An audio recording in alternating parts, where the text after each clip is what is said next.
45 આગમ ની અંદર 11 અંગ સૂત્રમાં બોલો પહેલું કયું હતું? બોલો પહેલું કયું હતું? બીજું કયું હતું? સાથે बोलो। एक बात पूछूं, 45 आगम के नाम किसको आते?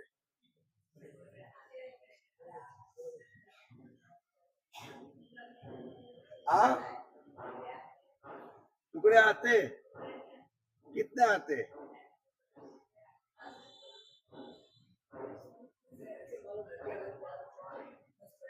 हाँ, दो दो चूरनी। हाँ, 45 आगमों का नाम आपको याद होना चाहिए। जिन शासन का वह बंधारण है उसी के आधार पे पूरा शासन चलता है, और हमें 45 आगमों के नाम भी मालूम नहीं है। तो पहला आगम था आचाराम, दूसरा था, तीसरा था, चौथा था, एक एक क्या बोलता है, पांचवा उसका नाम क्या था? भगवती का नाम क्या था?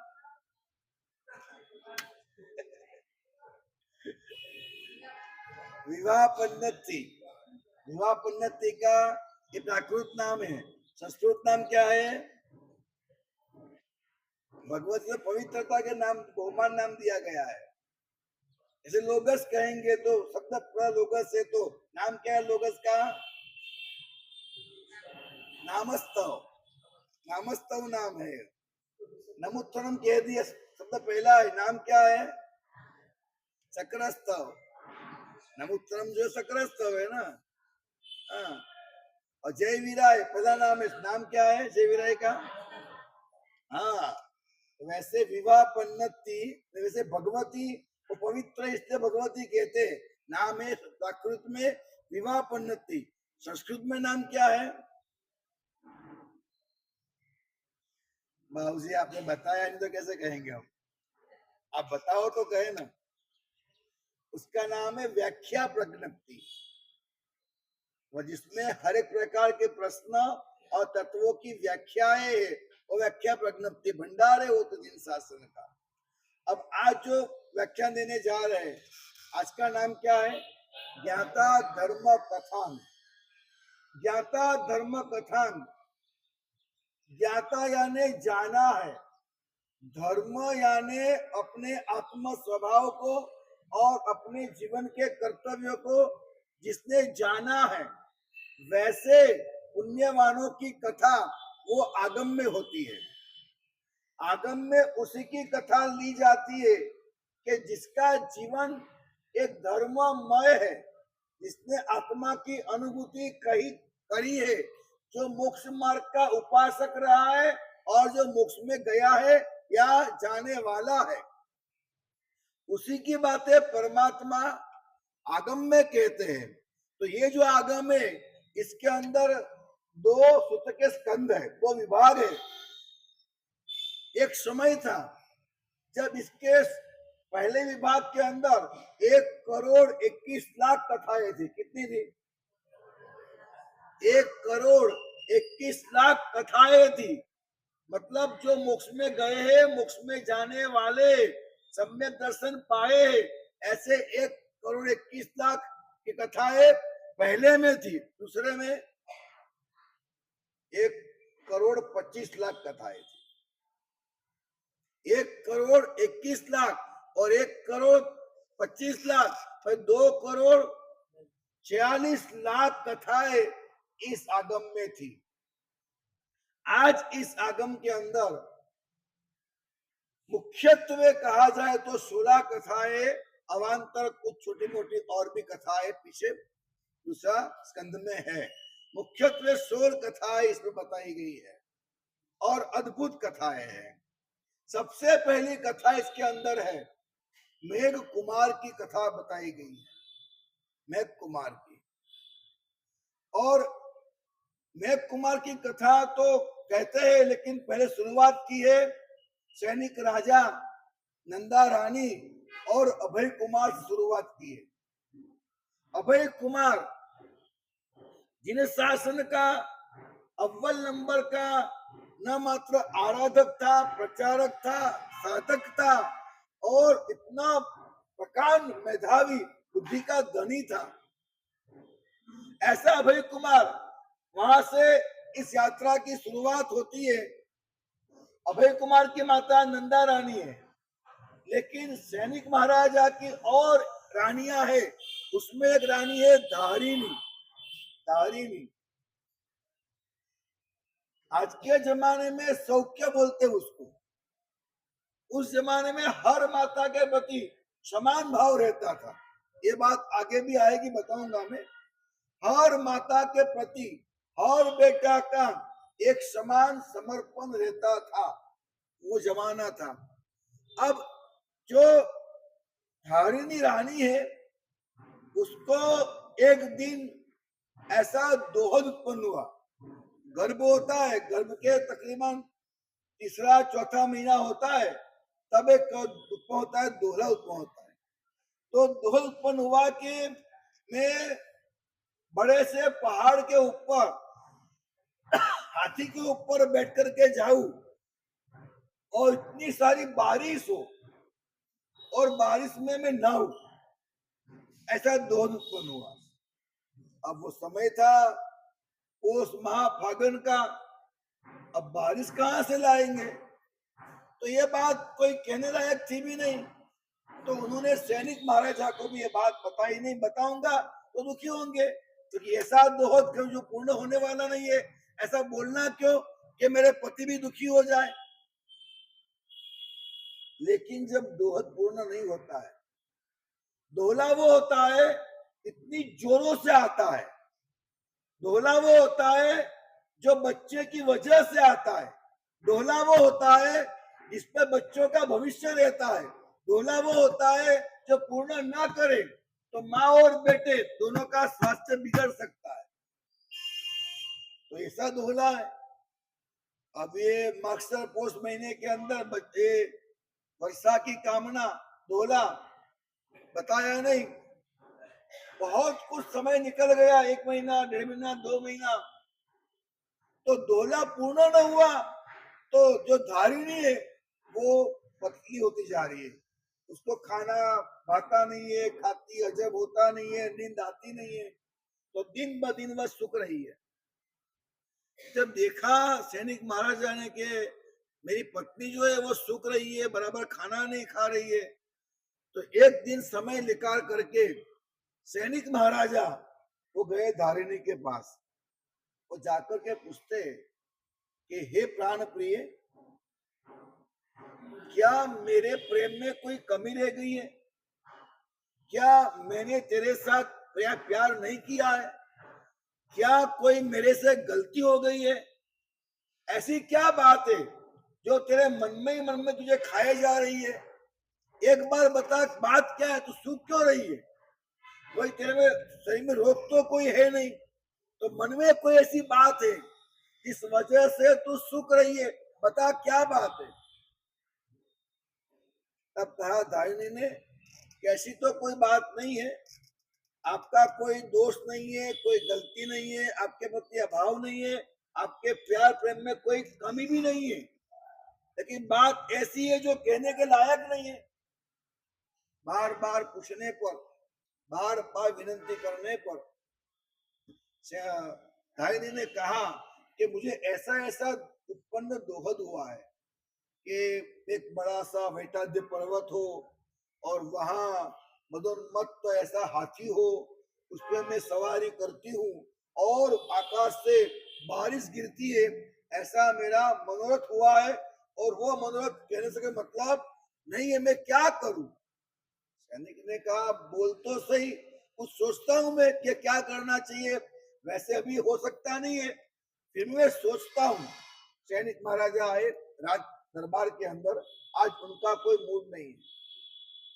भाप लिया अभय कुमार ने कि आज पिताजी कोई राजा टेंशन में भाप लिया अभय कुमार ने। अभय कुमार गया सैनिक महाराजा के पास, पिताजी क्या बात है, क्या टेंशन है आपको, क्या पीड़ा, क्या मुसीबत, क्या आपत्ति है, आप आज मूड में क्यों नहीं है। तो फिर सैनिक मैंने बताया कि ऐसा ऐसा हुआ है। अब महत्व की बात है, अभय कुमार को मालूम पड़ा कि मेरी माँ का एक दुहद है और बेटा वो होता है जो माँ की हर संभव इच्छाओं को पूर्ण करता है। अब क्या किया जाए।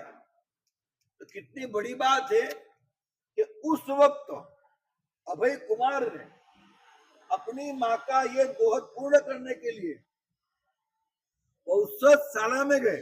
जो लिखा हुआ है, आज संस्कृत की पद मुझे मिली नहीं, पता नहीं कहाँ रख दी है, आगम की पद थी ओके रख दी गई है, मुझे मिल नहीं रही है, लेकिन लिखा हुआ कि औषधशाला में गए अभय कुमार और औषधशाला में जाकर के अभय कुमार ने औषध दिया। औषध लेकर अठम का तप किया। बात को समझो, हमारे जीवन के अंदर हमें कोई भी आपत्ति आती है तो निवारण करने के लिए हम कहाँ जाएंगे। हम धर्म स्थान में हमारी आपत्तियों का निवारण करने के लिए और कहीं नहीं जाएंगे। कहाँ जाएंगे, धर्म स्थान में जाएंगे।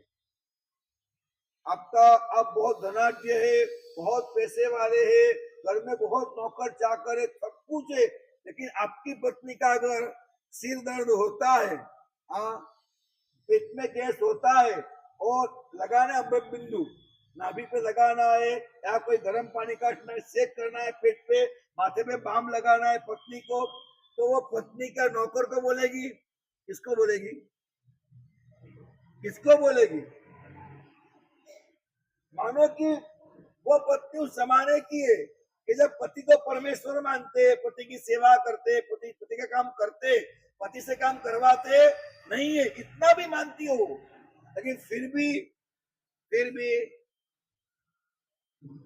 कोई नौकर को नहीं कहेगी, किसको कहेगी, अपने पति को ही कहेगी कि सर दर्द करता है और आप बाम लगा दो, और तब पति लगाएगा क्योंकि पर पुरुष उसका स्पर्श नहीं करेगा।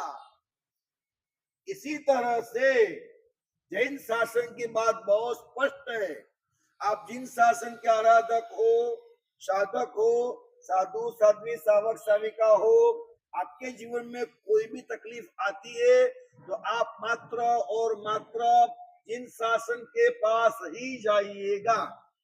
हो सके वहां तक गुरु भगवंत को वंदन करिए, आशीर्वाद लीजिए, नौका मंत्र का जाप कीजिए, लेकिन कोई वक्त आने पर सम्यक दृष्टि देवों की भी उपासना कीजिए।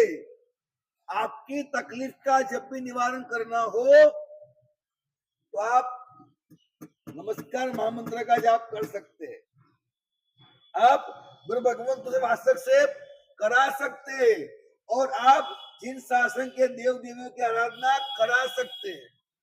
आपको बता दूं कि जितना तंत्र मंत्र यंत्र जिन शासन में उतना कहीं और नहीं है, लेकिन क्या है, मोक्ष प्रापकता हमारा मुख्य उद्देश्य है, इसलिए हम तंत्र मंत्र आदि का कभी उपयोग नहीं करते।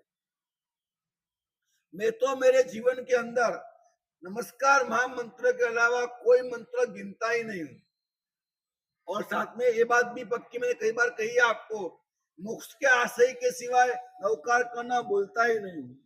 मैं सब झेलने को तैयार हूं, सब कुछ सहन करने को तैयार हूं, मैं कोई तंत्र मंत्र कहीं करूंगा नहीं, मैं कोई ऐसे यंत्र आदि का प्रयोग करूंगा नहीं, मुझे तंत्र मंत्र यंत्र कुछ करना ही नहीं।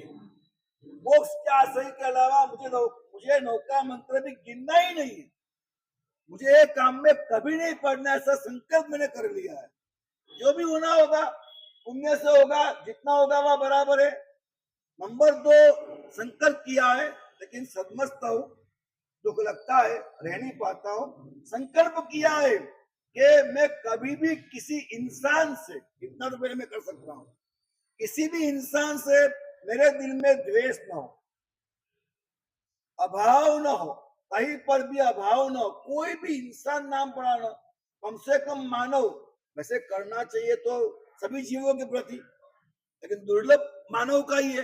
मैं किसी भी मानव के प्रति अभाव करना नहीं चाहता। मैं हरदम कहता हूं सबसे पहले हम जुड़े, बस पहले निस्वार्थ रूप से हम प्यार करें, प्रेम करें, सद्भाव करें। जितना करना हो सो करे, न करना हो सो न करे। क्या लेके आए थे और क्या लेके जाएंगे, हमारा पहला कर्तव्य। और मैं मुट्ठी बांध के बैठा हूं, मैं बार बार मेरे मन को किसी साधना के अंदर पुरजोश से लगाए रखता हूं कि मुझे कभी भी किसी से अभाव करना नहीं है, और कहीं पर भी ये कामना करने को मैं राजी नहीं हूं कि कोई गिरे, कोई बुरा बने, उसका बुरा हो जाए और मेरा अच्छा हो जाए। मैं किसी की भी लाइन छोटी करके मेरी लाइन बड़ी करने के लिए अंश मात्र भी उम्मीदवार नहीं हूं, अंश मात्र भी। अगर होगा तो होगा, नहीं होगा तो नहीं होगा। क्या होगा? बहुत बहुत तो क्या होगा, आपने चाहा था वो काम नहीं हुआ। बहुत बहुत तो क्या होगा, थोड़ा स्वास्थ्य कहीं बिगड़ जाएगा, कोई थोड़ा आयुष्य कम हो जाएगा।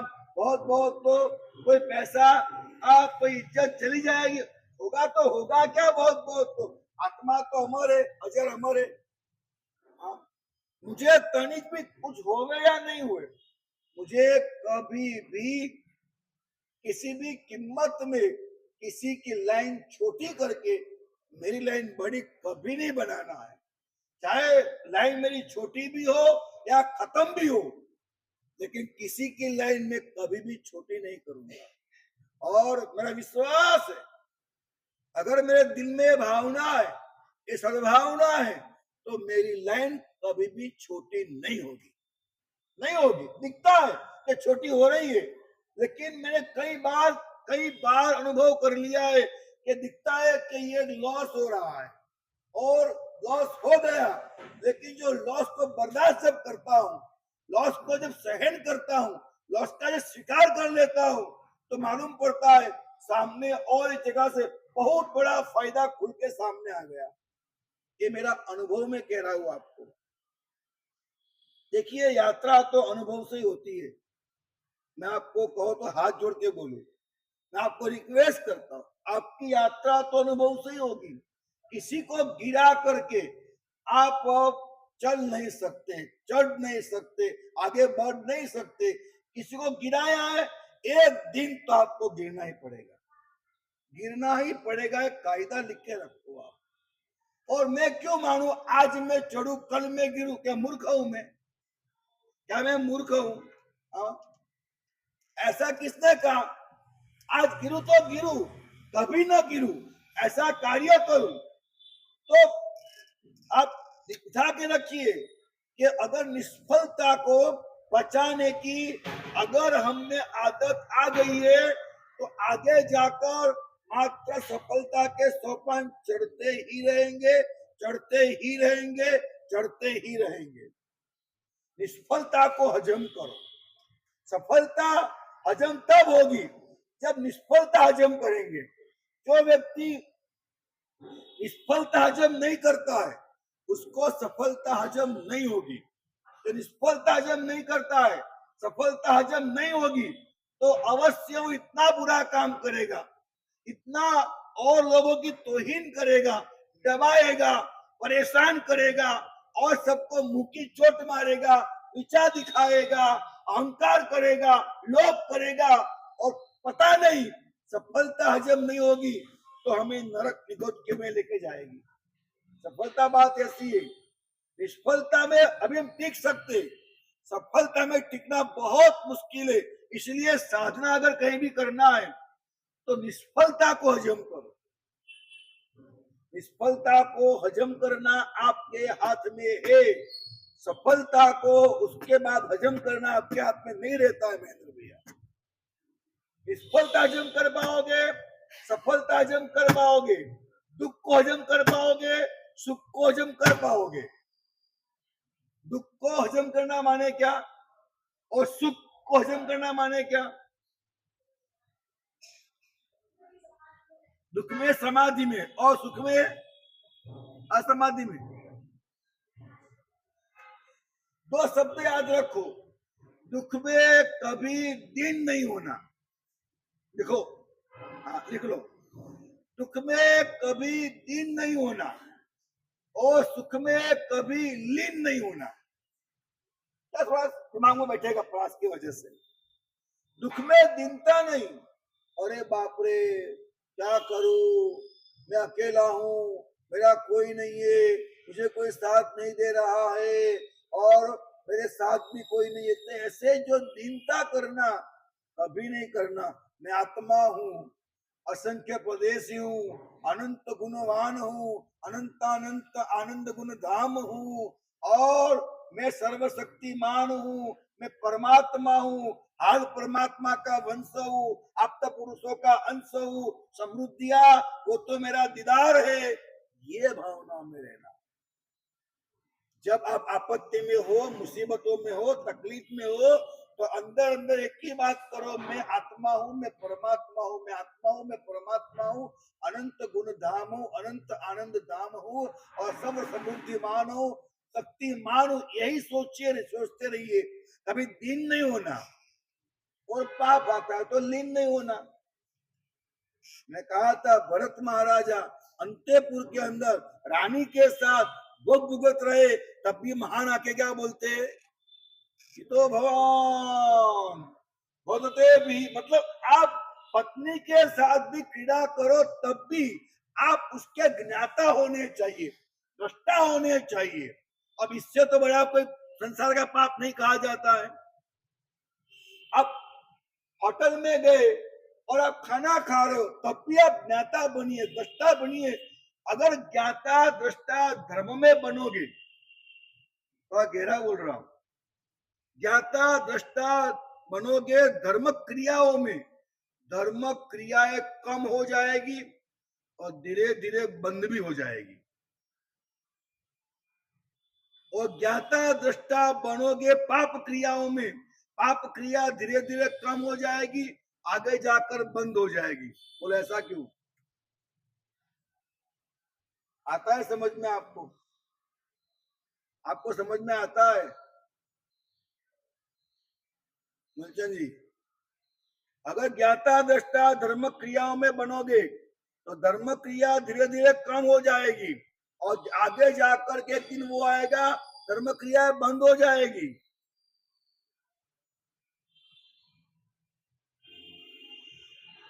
कैसे? नहीं, ऐसा नहीं है। पहले मजदूर होता है, वो बहुत हमाली करता है, जब शाम को 500 रुपये कमाता है और 500 कमा कमा कमा के जब एक लगाता है ठेला तो मजदूरी कम हुई, आमदनी बढ़ी। उसके बाद लगाया दुकान, मजदूरी कम, आमदनी बढ़ी। उसके बाद फैक्ट्री, मजदूरी कम, आमदनी बढ़ी। फिर फोन घुमाता है, मजदूरी कम, आमदनी बढ़ी। और एक दिन वो आता है कि अब घर में पाइपलाइन है, नल खोलो ले लो, बस कोई मजदूरी नहीं है, पाइपलाइन डाल दी। पहले एक वो जमाना होता है, हम माथे पे पेड़ा एक कांख में लेके जाओ, कुएं पे पानी भर के आओ। हाँ, रोज जाओ, 2 बार लो जाओ, भरे भर भर के 2-3 बार जाओ, भर भर के लाओ। एक वो जमाना है। और एक वो होता है जो कुएं से लगा, कुआ खरीदता है, वहां से पाइपलाइन खड्डा खोद खोद के डालता है और घर पे पाइपलाइन लेके आता है, फिर नल खोला और पानी आता है।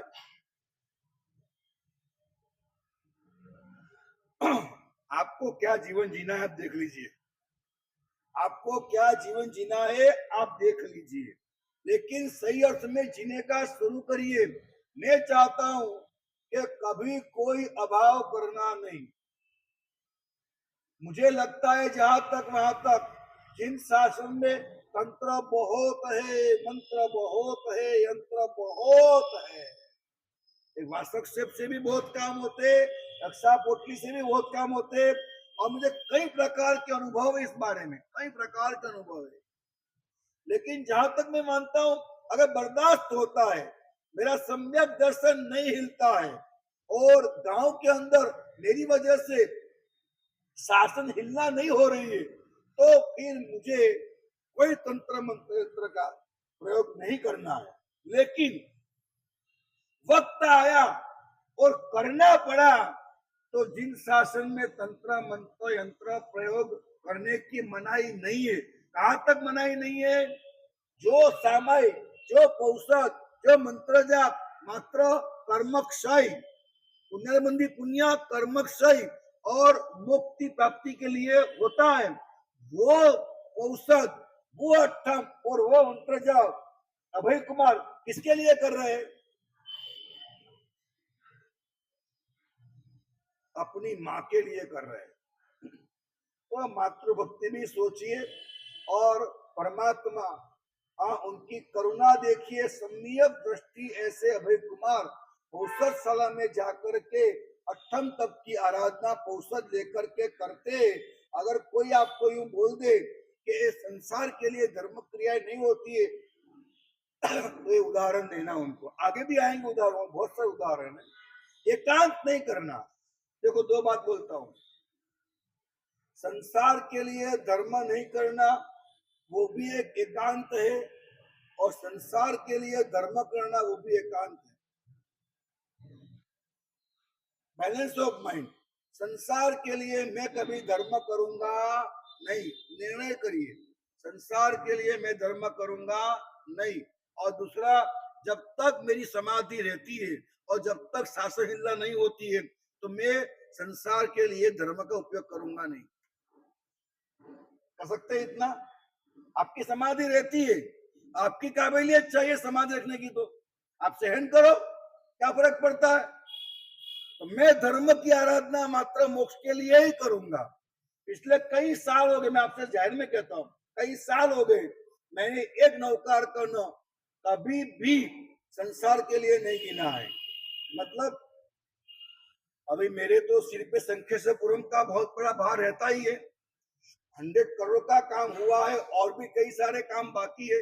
कि मैं आपको जाहिर में कहता हूं कि संखेश्वरपुरम का ई तक्की मैंने वहां से लगाकर आज तक मैंने कभी भी ये कार्य हो उसलिए एक बार भी एक नौकार नहीं गिना, एक बार भी नौकार का नाम मैं नहीं बोला। प्रभु मुझसे करवाना चाहता है प्रभु करवाएगा। मेरा कर्तव्य है कर्म करने का, परिणाम प्रभु के अधीन है। मैंने आज तक नहीं गिना क्योंकि मेरी समाधि नहीं हिली है और हसहिल्ला नहीं हुई है, तो मैं क्यों तकलीफ लू माथे पे? मैंने कभी नहीं गिना और मैं चाहता हूं जिंदगी में कभी भी मैं संसार के लिए, मेरे स्वास्थ्य के लिए मैं कभी भी जिन शासन का उपयोग नहीं करूंगा। मुझे पता है कि मैं स्वस्थ रहा तो सब अपने आप अच्छा हो जाता है।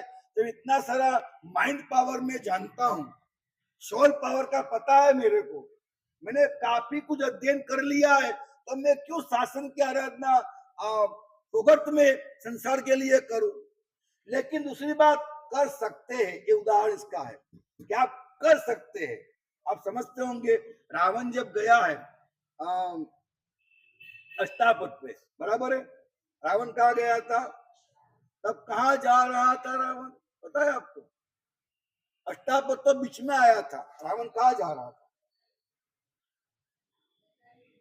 हाँ, रावण जा रहा था एक अपनी मनपसंद लड़की का अपहरण करने के लिए।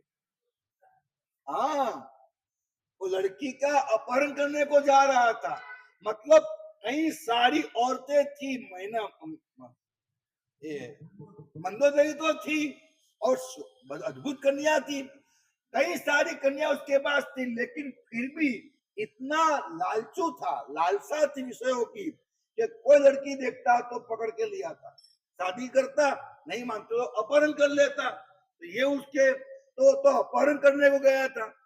बीच में क्या आया? अष्टापद। तो भगवान झांकते अंदर के। देखो इंसान के दो कर्म होते, एक चारित्र मोहनीय कर्म और एक दर्शन मोहनीय कर्म। चारित्र मोहनीय कर्म वो होता है जो काया को पाप कराता है, और दर्शन मोहनीय वो होता है जो आत्मा को और मान्यताओं को, मन को धर्म की ओर रखता है। तो जब अष्टापद आया तो काया कहाँ जा रही थी? विषय लालसा में, और अष्टापद आया तो आत्मा और मन कहाँ गया? और वहां क्या किया, कैसी भक्ति की, कैसी भक्ति की, हाँ, तीर्थंकर नाम करम। तो क्या होगा सोचो आप, रावण क्या होगा वो सोच लो आप। आपको दिखता है कि विषय लालसा को गया था, ये दिखता है कि ऐसी विषय लालसा होने के बाद भी विस्मय पर आया तो सारी लालसा छोड़ के भक्ति करने लगा, और भक्ति में कितना एक मन हो गया होगा, बराबर। अब महत्व की बात, जब भक्ति करते करते तीर्थंकर नाम कर्म निकाचन हुआ तो इतनी आध्यात्मिक एनर्जी उत्पन्न हुई कि धर्मेंद्र देव का सिंहासन कंपायमान हुआ और वो दौड़ते हुए नीचे आया। तब रावण मंदिर से बाहर निकल रहा था, कंधे पे हाथ रखा धर्मेंद्र ने और बोला, मांग मांग मांगे थे आप। रावण बोल देता, अकेला उठा के लिया लड़की को, मैं जाऊं युद्ध करूं, उठा के लिया। रावण ने क्या बोला, रावण ने क्या बोला, रावण ने कहा नहीं, भगवान की भक्ति और धर्म आराधना का कोई फल मुझे संसार के लिए नहीं चाहिए। आप भगवान की भक्ति के बदले में, भगवान की भक्ति के बदले में आप संसार का कोई पदार्थ मुझे दो, मैं तैयार नहीं हूं। बोलो हम अच्छे कि रावण अच्छा है? सोचो आप, सोचो आप, हम अच्छे कि रावण अच्छा है? रावण तीर्थंकर नामकरण निकाचन किया, और सुनिएगा, अगर धर्मेंद्र देव है और उसके पास रावण ने भक्ति का फल शायद मांग लिया होता ना, तो तीर्थंकर नामकरण निकाचन तोड़ दिया होगा, फिर तोड़ दिया होता। टूटता है, बांधने के बाद टूटता है, वो तोड़ दिया होता, बच गया, क्योंकि मांगा नहीं।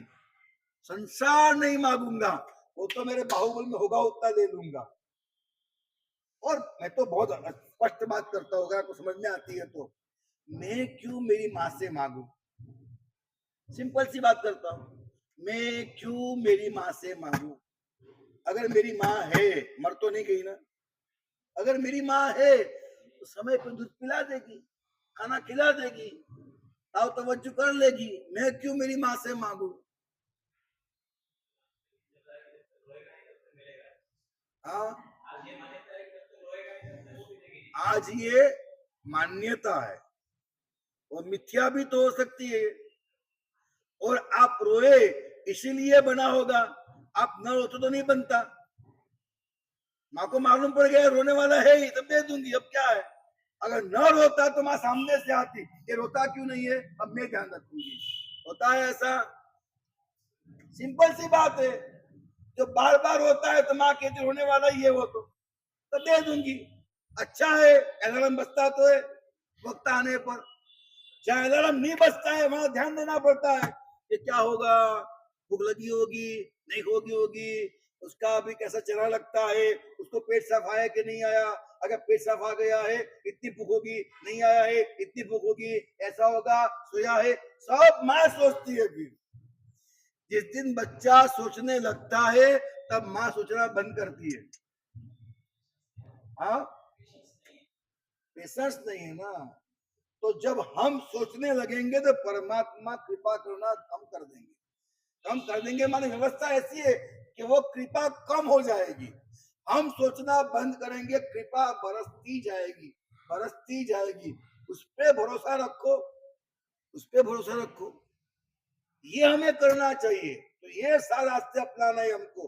तो ये दोहद तो पूर्ण कर दिया, और ये धारिणी रानी मेघ का दोहद पूर्ण किया, उसके वजह से मेघ कुमार ऐसा नाम रखा, उस वजह से मेघ कुमार नाम रखा। धारिणी का बेटा कौन सा, मेघ कुमार, ये नाम रखा। मेघ कुमार जब युवान हुआ और शादी की तैयारी चल रही थी, उस वक्त परमात्मा महावीर पधारे, बराबर है। इसमें लिखते जैसा आता है, मैं कुमार था, माँ को दुहद हुआ, वो बड़ा हुआ, फिर शादी की तैयारी चल रही थी, ये वो फला ढिकना, फिर एक दिन ऐसा आया कि ये टर्न हुआ, यू टर्न। आगमों के अंदर बार बार मैं बातें पढ़ता हूं, सब बते, राजा था, रानी थी, बच्चे थे, राजकाज था, सुखी थे, ये था वो था, सब करते करते एक दिन वो आया कि भगवान वहां पर पधारे। तो मैं सोचता हूँ बार बार, अनादि काल से हम भटक रहे, हमारे जीवन में एक दिन वो कब आएगा?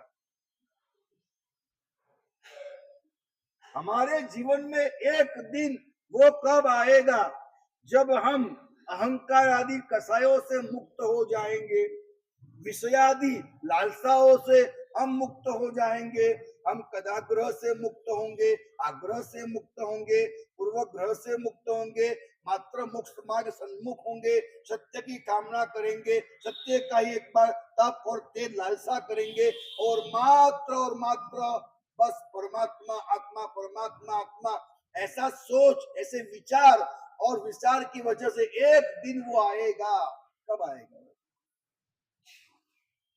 हमारे जीवन में एक दिन वो कब आएगा? 84 लाख के चक्कर काट काट के अभी तक हम थके नहीं है, अभी तक हम थके नहीं है। क्या लगता है हमको कि हमारा सबका स्वर्ग होने वाला है? हा? ऐसा लगता है हमको? क्या आप लोगों ने कभी सोचा है, कभी सोचा है आप लोगों ने कि आप कहां से आपकी आत्मा आई है? आपके वर्तमान काल के, आपके खुद के अध्यवसाय, विचार और लक्षण को देख करके आप सोचिए कि आप कौन से भव से आए हैं, और वर्तमान में आपके जो अंतिम लक्षण है वो सोचिए, और सोचिए कि आप मर करके कहां जाएंगे। कालीलाल जी, क्या उतना समय नहीं है हमारे पास? उतना समय नहीं है।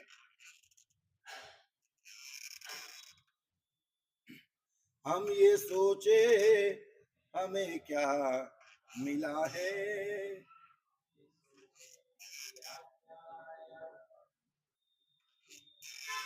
अब सुनो, समझो, एक बार तो सोचो आप कहां से आए, कहां जाओगे। आपके लक्षण से आप इतना निर्णय तो कर लो, क्या पता है कि किस दिन जिंदगी शाम हो जाएगी? क्या पता है? किसको पता है? हम किस बहकावे में जी रहे हैं? तो निर्णय करना बहुत जरूरी है। कभी भी हम चल बसेंगे, तो हमें ये निर्णय कर लेना चाहिए। कितने गरीब हो गए, कितने तवंगर हो गए, जब मिल गए राख में बराबर हो गए ना, तो फर्क पड़ेगा क्या? क्या पैसे वाले थे, इज्जत वाले थे, क्या फर्क पड़ेगा? राख सलखी होती है, इसकी राख बहुत सुगंधी होती है, सीमंत की राख।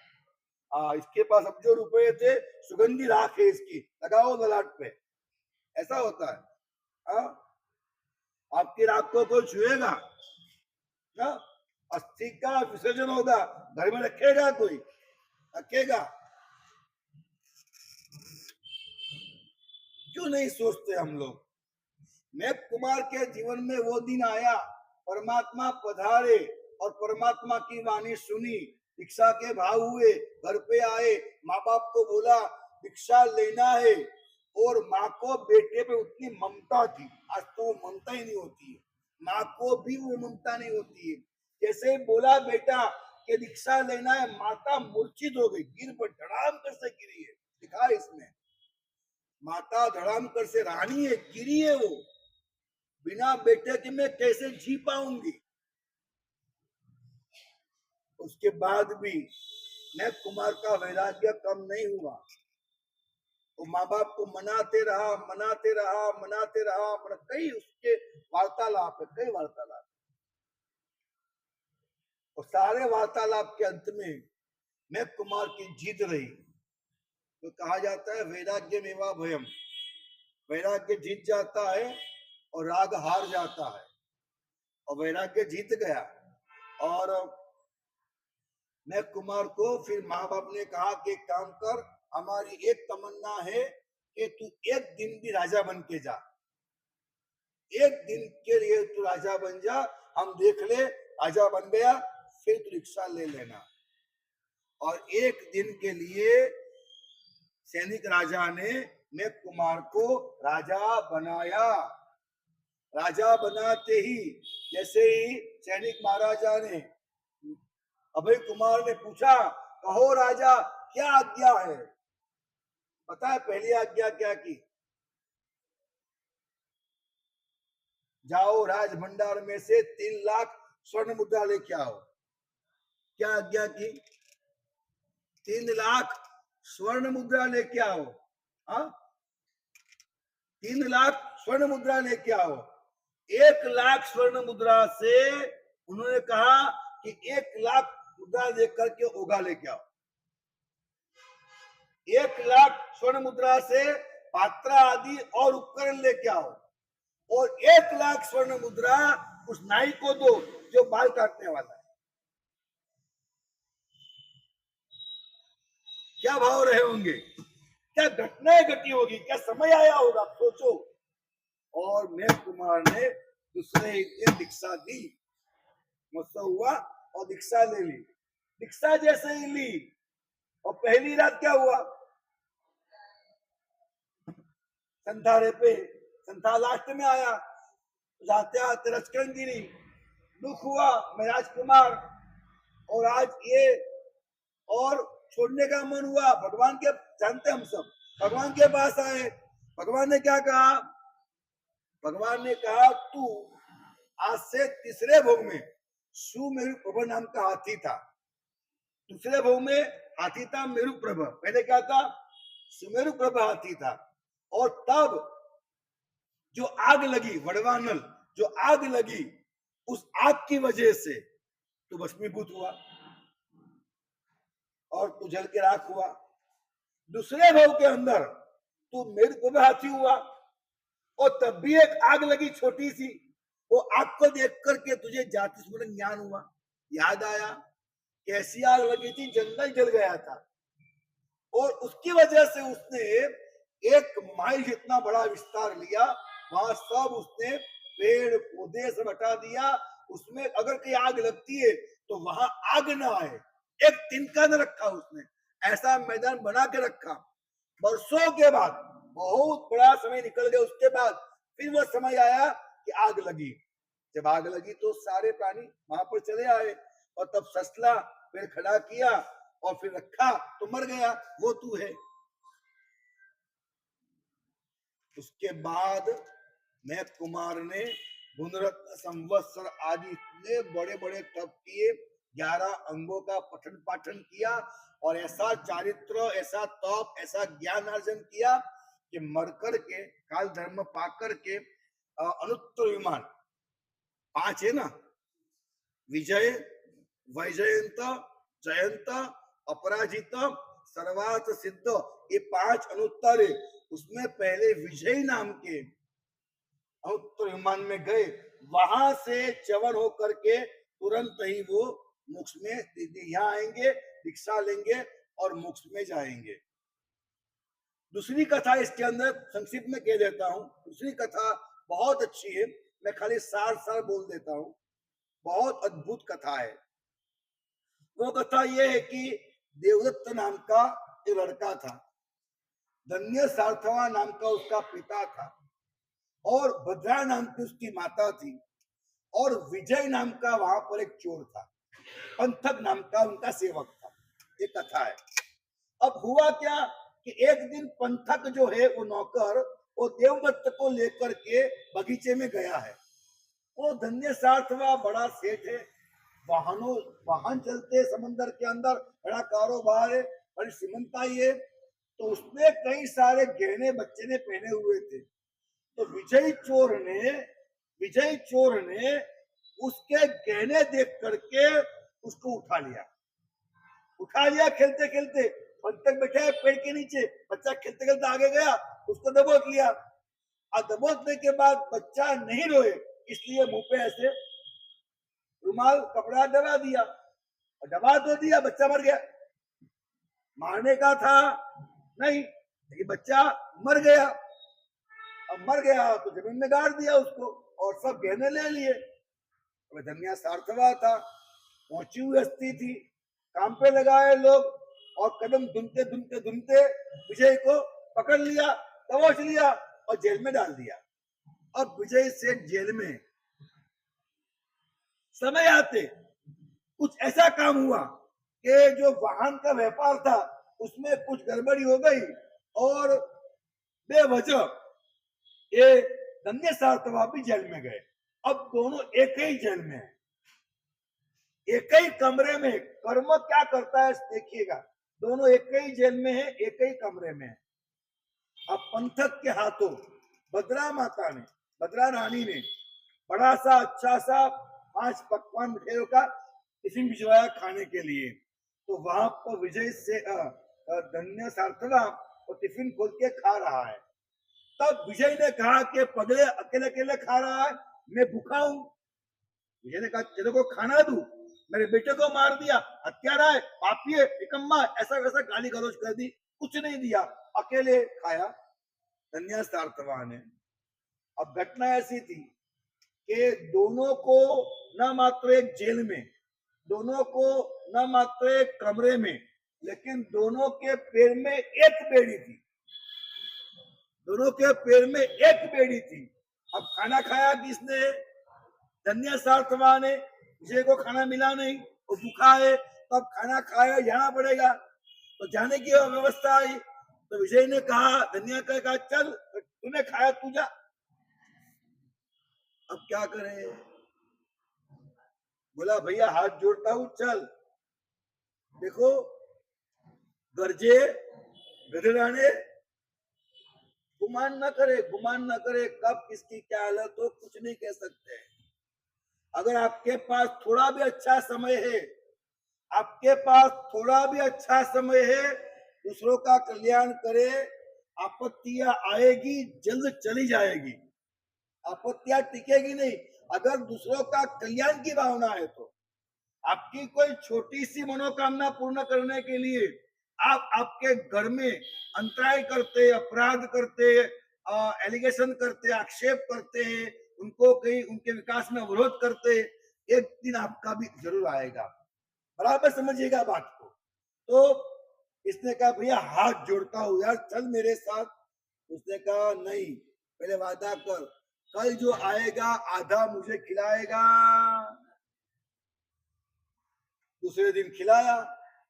पंथक ने कहा भद्रा को कि तो ऐसा होता है, रोज आता है आधा वो खाता है, रोज आता है आधा वो खाता है।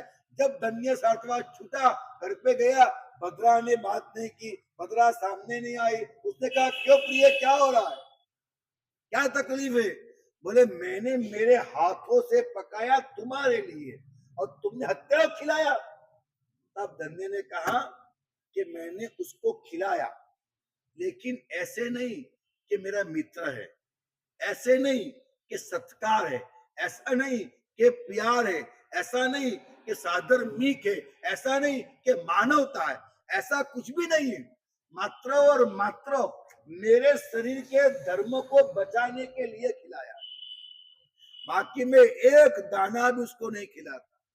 जब भद्रा ने जाना क्या बात है, ऐसा था, तो फिर उसने कहा कि क्षमा के काबिल है, आपके सब गुने मैं भूल जाती हूँ, और उनका जीवन चालू हो गया। अब बात को परमात्मा ने समझाया है क्या, कि आपके पास भी एक संसार है। अगर आप समझदार है तो आपका संसार सार है, और आप असमझदार है तो आपका संसार असार है। संसार न्यूट्रल है, बराबर ध्यान दीजिएगा, संसार न्यूट्रल है, सारे पदार्थ न्यूट्रल है, सारी पोजीशन पर्याय न्यूट्रल है, सर्व संयोग न्यूट्रल है, सापेक्ष है उसके साथ आपका व्यवहार, सापेक्ष है उसके साथ आपका राग द्वेष या वैराग्य भाव, आपका भाव क्या जुड़ता है, आपका अध्यवसाय क्या जुड़ता है, वो सापेक्ष है। परमात्मा का इस अध्ययन से कहने का तात्पर्य इतना ही है कि आप आत्मा है और एक ही जेल में, एक ही कोठरी में और एक ही बेड़ी में जो विजय सेठ, विजय चोर और धन्या सार्थवा जुड़े थे, वैसे ही इस भव संसार में, भव की जेल के अंदर मनुष्य रूपी और इस काल कोठरी के अंदर आपकी आत्मा और आपका शरीर दोनों एक ही बेड़ी में बंद है। अभी आत्मा बंद शरीर में है और शरीर बंद आत्मा में, दोनों एक ही बेड़ी में बंद है। आपको आत्म साधना करनी है तो आपको खाना खाना पड़ेगा। आपको आत्म साधना करनी है तो पानी पीना पड़ेगा। आपको आत्म साधना करनी है तो शरीर का आरोग्य संभालना पड़ेगा। आपको आत्म साधना करनी है तो पैसा कमाना पड़ेगा। आगे बढ़ करके शादी भी हो, बच्चे भी हो, मकान भी हो, गाड़ी भी हो, कुछ भी हो, लेकिन सबका लक्ष्य क्या होना चाहिए? जैसे विजय सेठ ने कहा, मेरे भाइयों आप समझिएगा, जैसे विजय सेठ ने कहा कि मैंने कोई आत्मीयता से, मित्रता से नहीं खिलाया, वैसे आप जब परमात्मा को ये कहेंगे कि मैंने कोई राग से, मैंने कोई शौक से, मैंने कोई अहंकार या लोभ से, गांव में दिखावा करने के लिए मैंने ये पाप नहीं किया। आपका पाप, अगर शरीर है तो संभालना पड़ता है, शरीर है तो भूख लगती है, भूख लगती है तो खाना पड़ता है। अगर इस लाइन पे आप चल रहे हैं तो भद्रान ने जैसे माफ किया, वैसे परमात्मा या कर्म राजा भी हमें माफ करेंगे। लेकिन हम कैसे जीवन जीते हैं, हम कैसे जीवन जीते, सोचने की बात है। दिया है, दिया, ये दिया है यहाँ पर, बराबर है। अब मानो कि इस दिए के अंदर घी कम पड़ गया तो आप डालोगे घी? आप घी डालोगे? कैसे डालोगे? दिए के ऊपर या ग्लास में? तो आप दिए में घी डालना है तो चम्मच भर के डालोगे कभी, कि चमची से? हाँ, या धार करो गरम करके, क्या कैसे डालोगे? तो आपको दिमाग है कि दिया बुझ जाए ऐसे घी डालना क्या मतलब है ना? इतना तो तमीज, इतनी अक्ल तो है ना। तो जहां आपके जीवन का, आपके सुख सामर्थ्य का, आपकी सारी समृद्धियों का आधार आपकी आत्मा का प्रकाश है, आत्म ज्योत है, आत्म दिया है, तो जहां मेरी आत्मा का प्रकाश, जहां मेरी आत्मा की ज्योत बंद हो जाए, वैसे में खाना यानी घी, दिए यानी शरीर, शरीर रूपी एक ग्लास में मैं खाना पीना इत्यादि घी कैसे डालूंगा, जिससे आत्मा का जो ज्ञान प्रकाश है। तो ये आपकी साधना है। अब परमात्मा ने के छोड़ दिया है, अब हमें साधना करना है कि हम किस तरह से हमारी आत्मा के साथ व्यवहार करते हैं, हमारे शरीर के साथ व्यवहार करते हैं। आत्मा और शरीर दोनों भिन्न है। हम शरीर को इसलिए नहीं खिलाएंगे कि राग वैराग्य, इसलिए खिलाएंगे शरीर माध्यम खलु धर्म साधनम, धर्म की साधना के लिए इस शरीर की आवश्यकता है। वैसे इस आगम के अंदर मोर के 2 इंडे, इसके बारे में एक अंडक नाम कथा है। कूर्म, सियाल और कछुआ, इसकी एक कथा है कूर्म नाम की। शैलक बहुत अच्छी कथा है, पंथक शिष्य है और शैलक गुरु है।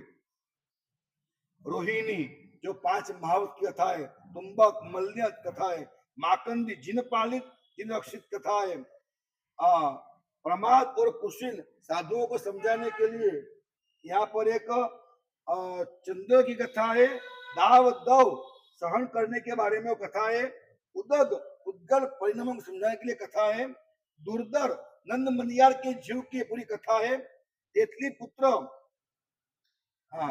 केवल रंग की प्राप्ति के बारे में कथा है, और नंदी फल जो कल कहा था किंपाक फल, ऐसे नंदी फल की बात कुछ बताइए।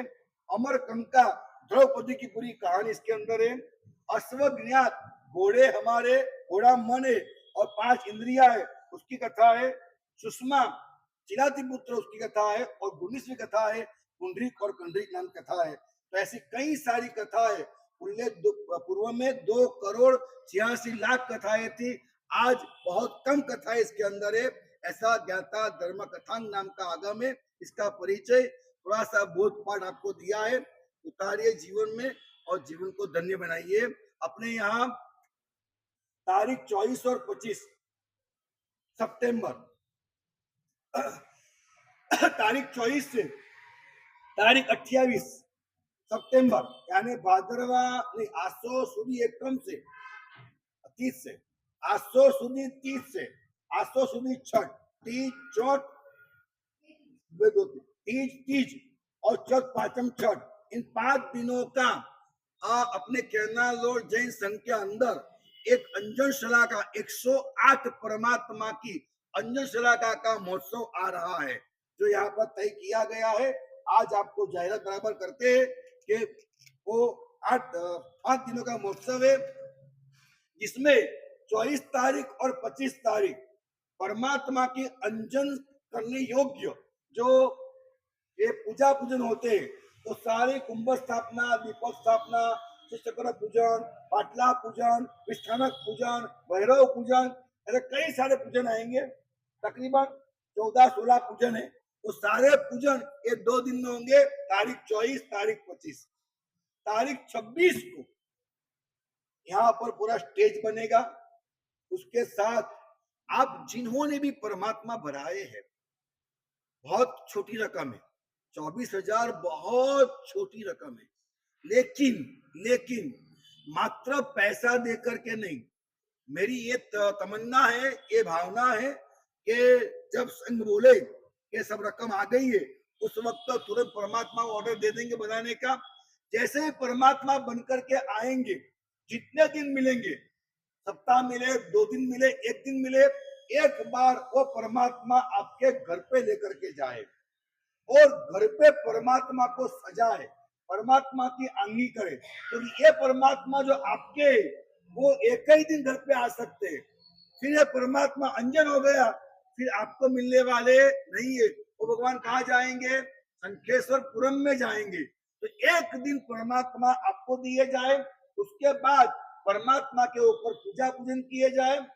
च्यवन कल्याणक के दिन जितने परमात्मा उतनी पीठिका बढ़ाएंगे, उन सबको एक कुंडी देंगे, मतलब माता कुक्षी बनाएंगे। आप सभी लोग अपने परमात्मा को अपने भक्ति भाव के साथ उस कुंडी के अंदर रखेंगे, जिसमें माता कुक्षी बनाया हुआ रहता है। दही, दूध और औषधियों के माध्यम से वो कुंडी बनाई जाएगी। आपको पता है कि 100 कौरव कैसे पैदा हुए? अजैन कथाओं की बात करता हूं। पता है 100 कौरव कैसे पैदा हुए? पता है आपको?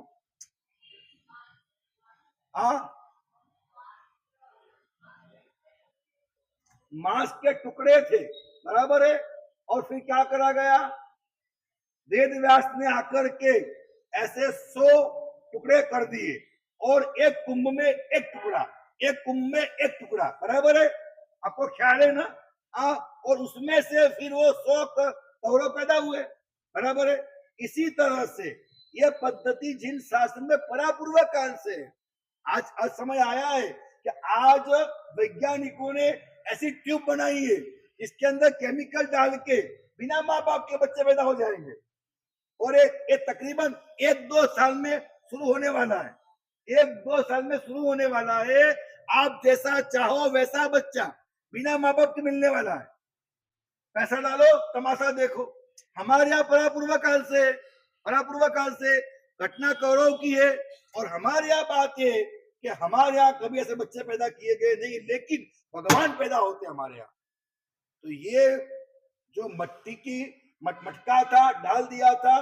मैंने प्रयास किया, इस बार मैं भी मटका बनाना चाहता हूँ, विशिष्ट मटके बनाने को दे दिए, मैंने ऑर्डर दे दिया गया है, बनना शुरू हो गया है, वो बनकर के आएंगे।